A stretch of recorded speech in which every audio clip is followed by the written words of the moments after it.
Magandang araw, ngayon ay tatalakayin natin ang isang mas komplikadong bahagi ng genetics, ang tinatawag na non-Mendelian genetics.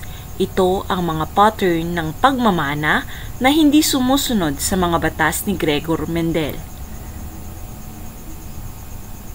Number 1. Incomplete dominance. Ang incomplete dominance ay isang uri ng non-Mendelian inheritance kung saan naghahalo ang traits ng dalawang magulang at nagreresulta sa panibagong katangian. For example, may pulang bulaklak at kinross mo sa isang puting bulaklak. Ang resulta ay pink na bulaklak. Ikalawa, codominance. Sa codominance, parehong lumalabas ang dalawang traits ng magulang at walang nangingibabaw. Halimbawa, may pula kang baka at meron kang puting bakang pinag-cross.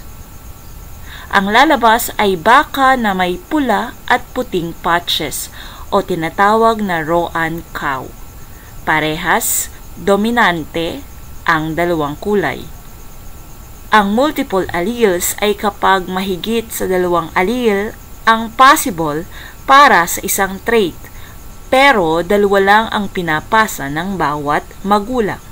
Halimbawa, ang blood type. May tatlong klase ng allele. Ito ay A, B at O. Type A, ang blood type mo kung ang allele na meron ka ay AA or AO. Blood type B ka kung parehas B ang allele na meron ka or isang B at isang O. Blood type AB ka kung meron kang A at B dahil sila ay parehas dominante, kaya maaari silang i-consider na co-dominant sa isa't isa. Samantalang ang type O ay mayroon lamang iisang klase ng allele, ito ay parehas O. Number 4, polygenic inheritance. Ang polygenic inheritance ay kapag ang isang katangian ay na-impluwensyahan ng maraming genes, kaya maraming kombinasyon at resulta. Halimbawa, ang iyong height, hindi naman pare-parehas tayo ng height. Ano pa? Ang kulay ng balat. Kahit sa magkakapatid, hindi pare-parehas ang kulay o tingkad ng pagkakulay ng balat. Gayun din sa mata. So may mga eye color variation dahil nga po sa polygenic inheritance. Maraming gene ang nakakaapekto sa appearance ng ating katangian. Ikalima, meron tayong tinatawag na sex-linked traits. Ang sex-linked traits ay mga katangiang nasa sex chromosomes o karaniwang nasa X chromosome. Ibig sabihin, kung meron kang katangian na nandun lamang makikita sa X chromosome, lahat lang ng tao na may X chromosome ang makakakuha nito. O di kaya naman, kung ito ay makikita lang sa Y chromosome, ibig sabihin, Y-linked traits ito, sa mga taong may Y chromosome lamang, makikita ang mga katangiang ito. Tandaan po natin na ang mga babae ay may XX chromosome, samantalang ang mga lalaki ay may XY chromosome. Kung sakaling sa babae, makikita sa isang X niya, makikita ang isang katangian, maaaring hindi ito lumabas dahil may isa pa siyang X.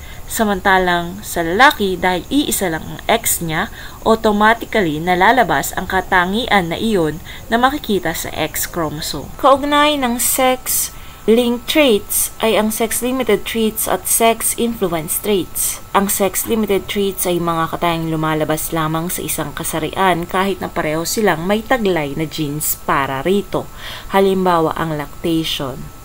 Kahit may gene ng lalaki at babae, sa babae lang ito aktibo. Samantalang ang sex-influenced traits ay mga katangiang lumalabas sa parehong kasarian, pero magkaiba ang paraan ng pagpapakita depende sa kasarian.